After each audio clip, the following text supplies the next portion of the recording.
Pas datang jam jenguk orang sakit, Nyonya masih tidur, tapi saya nggak bangunkan dulu, takut Nyonya kurang tidur.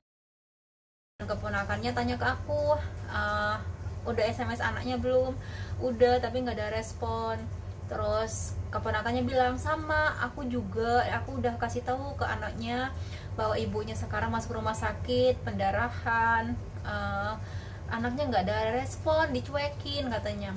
Saya nggak paham tentang anaknya ini, teman-teman. Kayaknya anaknya ini apa ya, udah lepas tangan lah, mau mati kayak ibunya, mau hidup kayak udah nggak peduli pokoknya ya teman-teman. Bukannya nggak nelpon atau apa, nggak direspon teman-teman. Jangan kenaku, keponakannya yang bisa ngomong bahasa Hongkong dengan lancar, menjelaskan aja nggak ada respon, dicuekin gitu loh. Jadi yang bermasalah itu ya anaknya memang sudah nggak peduli lagi, mau mati dan hidup ibunya udah nggak peduli teman-teman. Halo, assalamualaikum warahmatullahi wabarakatuh. Jumpa lagi di vlog aku, Handmade Kitchen. Oke teman-teman, aku nih mau ke rumah sakit. Dari pagi nyonya aku udah telepon teman-teman, nyuruh aku cepet ke sana. Aku bilang nggak bisa, ini tuh masih di pagi hari, jam jenguknya orang sakit. Walaupun aku datang ke sana cepat-cepat pun nggak bisa teman-teman, nggak boleh dimasukkan kalau bukan jam jenguknya orang sakit. Tapi ya namanya nyonya ya teman-teman, orang tua harus sabar dan bisa menenangkan si nyonya. Dalam pagi ini udah 6 kali nelpon nyuruh aku cepet ke sana. Dan memang ini hari ini nyonya keluar dari rumah sakit. Alhamdulillah udah bisa keluar dari rumah sakit, tapi jam 3 teman-teman. Tapi kan kalau belum jam jenguk orang sakit itu nggak boleh masuk, sedangkan jam jenguknya jam 11.30. Udah aku jelaskan ke nyonya, karena nyonya nggak sabaran pengen keluar dan nyonya nggak mau tinggal di rumah sakit. Orang dari kemarin aja belum nginep aja minta pulang teman-teman. Tapi ya saya harus menenangkan, harus bisa sabar untuk menenangkan nyonya agar dia di rumah sakit anteng gitu. Iya, pokoknya harus luas sabarnya, harus pandai bisa menenangkannya teman-teman. Sekarang aku mau ke rumah sakit dulu, mau menjemput nyonya pulang.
Oke teman-teman, ini keponakannya yang baju ungu ini ya teman-teman. Aku sama nyonya udah bisa keluar, itu keponakannya yang di depan. Sekarang mau ke tempat nunggu taksi di sini, mau jalan pulang.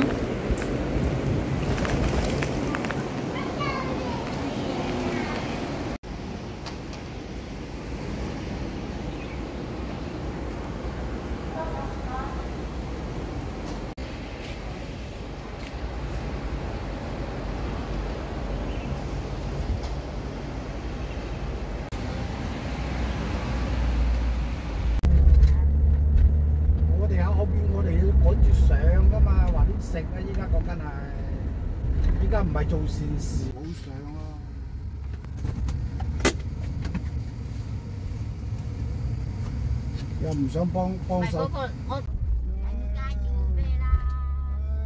真係依家揸的士幾大壓力。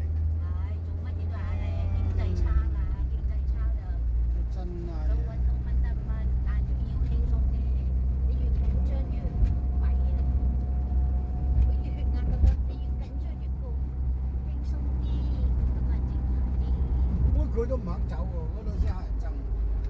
啊！我話你拍埋一個瞓親覺先揸都得㗎，我唔會話反對你。太慢啊嘛，人哋後慢少少啫。人哋已經後邊都有意見啦，咁你話？嗰句，我前個女仔係要輪椅嘛，佢唔會推到後邊上車嘛。你就算吞前5點鐘都咁塞，一日交通意外。冇理由嘅喎，老細。真係屯門呢個路啊，真係惡搞。幾廿年都係咁嘅啦。都唔係嘅，有個田赤隧道先係咁大鑊嘅。咩話？有個田赤隧道先係咁大鑊。田赤隧道去機場啊，你知唔知啊？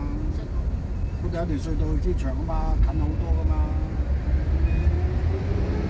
你可能未去過唔定。越方便越入去嗰條線，其他啲線影響喎。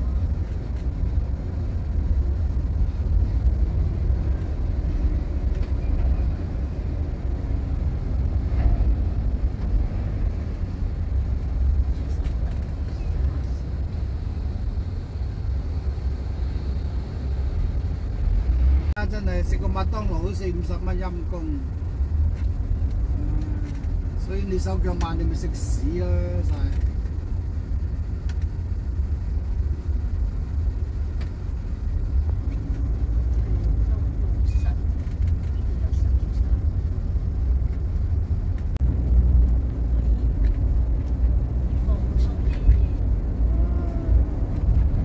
你整到成條馬路都因你而塞車。你自己見到話點解成日壞係咪？識得揸又唔識得整啊！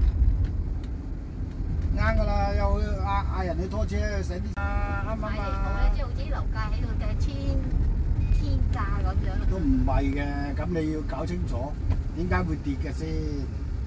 咁你嗱好簡單，你有幾百萬啊？嗰陣640萬，依家跌剩240萬。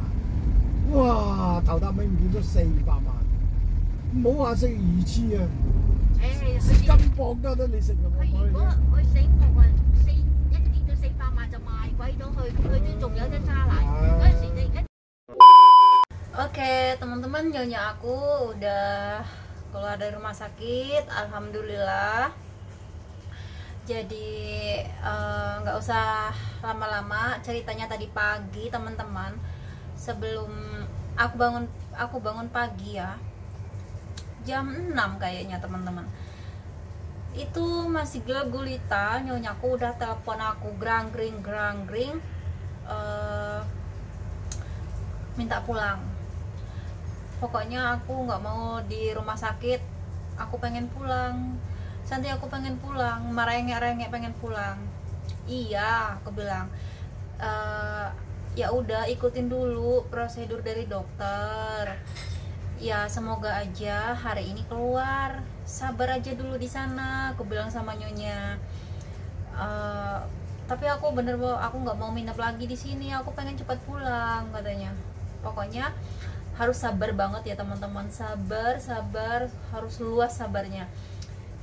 Kalau nyonya aku ngomong sama keponakannya nggak berani, keponakannya kesabarannya setipis tisu, bisa diamuk-amuk teman-teman. Terus aku tenangin nyonya, ya udah sabar aja dulu, semoga hari ini keluar kayak gitu. Jadi teman-teman ya udah dimatikan teleponnya. Dalam 10 menit telepon lagi, pengen cepat aku ke sana, pengen jemput si nyonya cepat pulang. Aku bilang, iya, sabar aja dulu di sana. Lagi pula kalau aku cepet datang itu belum jam jenguk, nggak boleh masuk juga kayak gitu. Pokoknya saya harus menenangkan nyonya ya teman-teman. Dalam tadi pagi itu 6 kali telepon ke aku, pengen cepat keluar dari rumah sakit. Dan setelah itu sekitar jam 8 atau ya setengah 9-an gitu, si keponakannya nelpon aku bahwa nyonyaku udah boleh pulang, karena dokter habis nelpon keponakannya boleh pulang. Itu sekitar jam 3 nyonya udah boleh keluar dari rumah sakit. Nah setelah keponakannya telepon, nyonya telepon teman-teman. Jadi nyonya tahu juga dari dokter, menyampaikan ke aku saking girangnya, aku hari ini nanti keluar, aku kamu cepat kesini, aku udah boleh keluar. Aku tahu keponakanmu habis nelpon aku, kamu hari ini bisa keluar, tapi itu jam 3. Nah lagian kalau aku datang sekarang itu belum boleh masuk, nggak boleh masuk, dan kata dokternya jam 3, ya jam 3, nggak boleh semau-mau kita. Pokoknya harus sabar teman-teman, harus luas sabarnya, dan aku harus bisa menenangkan nyonya. Terus tapi aku pengen cepet keluar, kan udah bisa keluar sama dokter, pokoknya kamu cepet kesini, aku nggak mau tahu, kamu cepet kesini. Aku bilang sama nyonya, walaupun aku kesana sekarang percuma, jam jenguknya itu jam 11.30, kalau belum jam 11.30 itu nggak boleh masuk. Jadi masuk itu ketat ya teman-teman, kita dikasih nomor di situ. Kalau belum jam 11.30 nggak boleh buka pintu, dan di situ ada pengawas, ada orang yang jaga ya di depan sana tuh, depan pintu. Itu ketat banget gitu. Kita harus antri, harus ambil nomor. Kalau nggak punya nomor dipasang ke sini itu nggak bisa masuk kayak gitu. Walaupun itu keluarga dekatnya, pokoknya nggak bisa masuk, harus punya nomor. Dan jam jenguk itu sekitar yang sudah ditentukan, itu kita harus cepat keluar. Kalau enggak kita pengen minta 10 menit 15 menit nggak bisa teman-teman. Jadi pokoknya jam jenguk keluar ya harus keluar kayak gitu, nggak bisa nego, namanya orang tua. Jadi pokoknya sabarnya harus luas teman-teman, harus sabar nenangin si nyonya. Ya udah, pas aku kalau mau berangkat, kan aku harus ganti kereta, mau jenguk nyonya dan mau jemput nyonya pulang juga. Aku ketemu pas ganti kereta itu ketemu keponakannya, sama-sama teman-teman mau ke rumah sakit juga. Nggak sengaja ketemu keponakannya, ya udah ngobrol sama keponakannya, dan keponakannya tanya ke aku, udah SMS anaknya belum? Udah, tapi nggak ada respon. Terus keponakannya bilang, sama aku juga, aku udah kasih tahu ke anaknya bahwa ibunya sekarang masuk rumah sakit pendarahan, anaknya nggak ada respon, dicuekin katanya. Dari kemarin sampai hari ini nggak dibalas, nggak ada respon. Terus keponakannya bilang, ya udah biarin aja lah, yang penting kan kita udah ngasih tahu, mau respon atau enggak itu ya udah urusan mereka gitu. Ya alhamdulillah keponakannya punya hati baik mau membantu nyonya. Walaupun nyonya sama keponakannya ini nggak bisa nyatu teman-teman. Mereka berdua ini kayak macam minyak dan air, nggak. Gara-garanya permasalahannya itu kemarin waktu nyonyaku mau masuk panti jompo dulu, nyonyaku berprasangka buruk bahwa keponakannya itu sekongkol sama anaknya mau menjobloskan nyonya masuk panti jompo, dan keponakannya ini dituduh sekongkol sama anaknya. Jadi nyonya ini nggak punya rasa kepercayaan lagi sama keponakannya. Apapun yang dilakukan keponakannya itu serba salah, selalu salah di mata nyonya, dan nyonya aku nggak suka gitu. Ditambah keponakannya itu agak kasar kalau bicara, terus tindakannya juga agak kasar, tapi hatinya baik teman-teman. Walaupun gimana pun dia masih mau membantu nyonya, walaupun cara bicaranya kasar, tindakannya kasar, tapi dia mau membantu gitu loh. Mungkin keponakannya alhamdulillah perempuan ya, jadi masih punya hati lembut. Mungkin kalau laki-laki nggak tahu ya karena keponakannya perempuan, jadi masih punya hati kasihan. Mungkin karena anaknya dua ini nggak ada yang peduli ya keponakannya. Di Hong Kong kalau ada terjadi sesuatu kayak masuk rumah sakit itu kan ada keluarga penanggung jawab. Jadi aku tuh hanya pembantunya. Kalau nggak ada satu keluarga penanggung jawab itu nggak bisa teman-teman. Jadi harus ada satu keluarga. Macam bolehlah keponakannya ini kan udah dianggap keluarganya, ya boleh penanggung jawab tanda tangan. Kalau aku kan hanya pembantu, nggak bisa teman-teman. Dan alhamdulillah keponakannya bersedia kayak gitu. Ya pokoknya anaknya ini mungkin sudah mau mati kayak mau hidup kayak ibuku udah nggak peduli ya teman-teman. Soalnya dikasih tahu ibunya keadaan kayak gini aja nggak ada respon, cuma dibaca doang. Kalau dibaca itu kan kelihatan ada centang biru, kelihatan di WhatsApp itu dibaca teman-teman, tapi ya dicuekin, nggak ada balasan. Di telepon juga sama, nggak ada jawaban, nggak diangkat. Jadi bukan salah saya, nyonya dan keponakannya, anaknya aja yang nggak mau respon dan udah nggak mau tahu tentang ibunya. Mungkin kenapa nggak ada respon sampai sekarang selama aku di sini.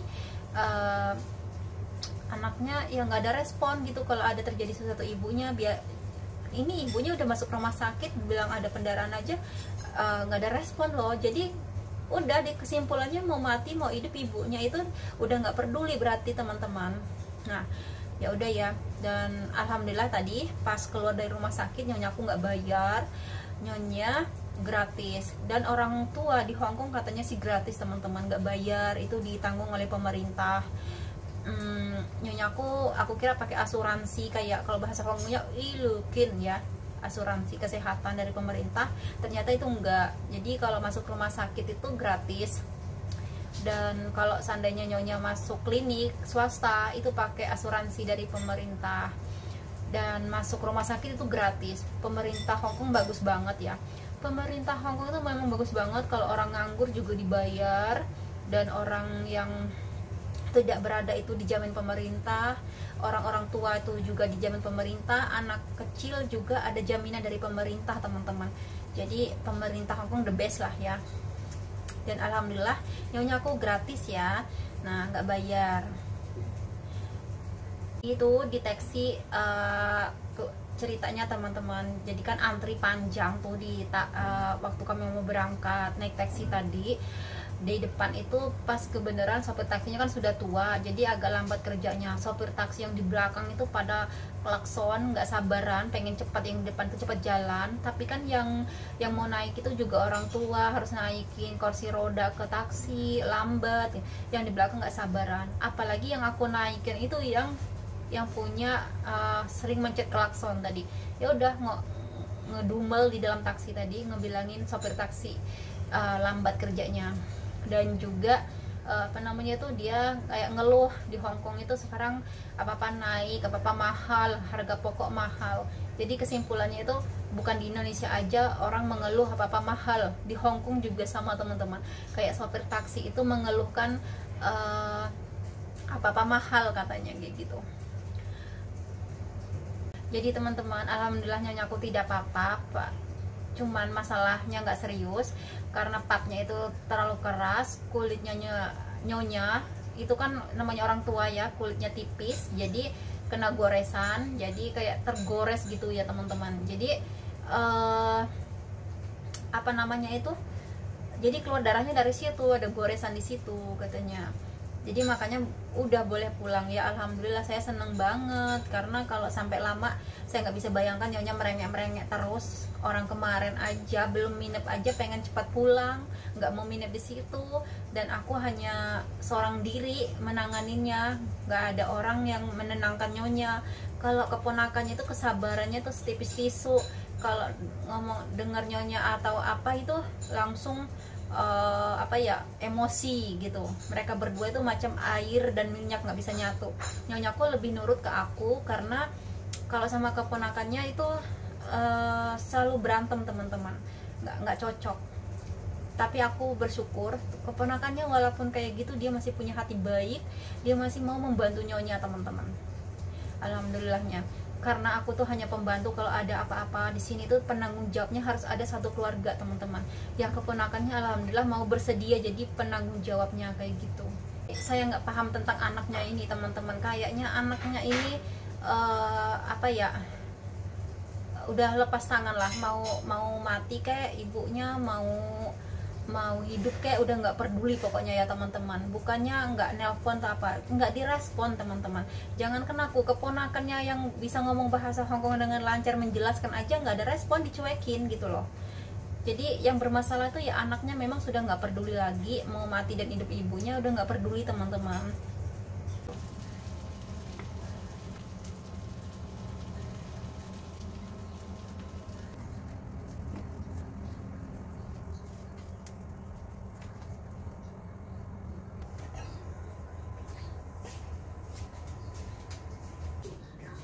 Cái mà nhiều à? Hả mẹ à?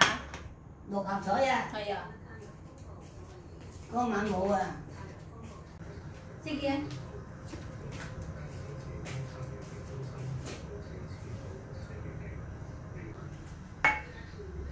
好啦，食先啦，試嘅先啦。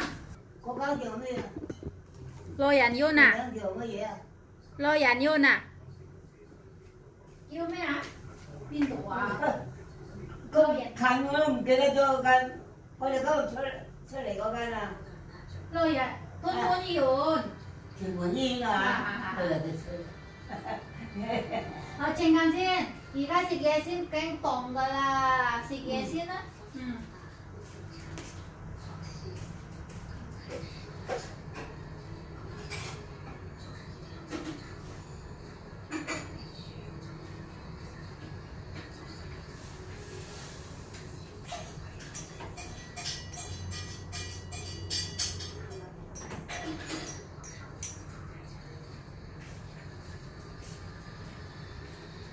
唔怪得阿黃生今日告假，係咯。今日放假。嗯，星期我以六。為我都成日告。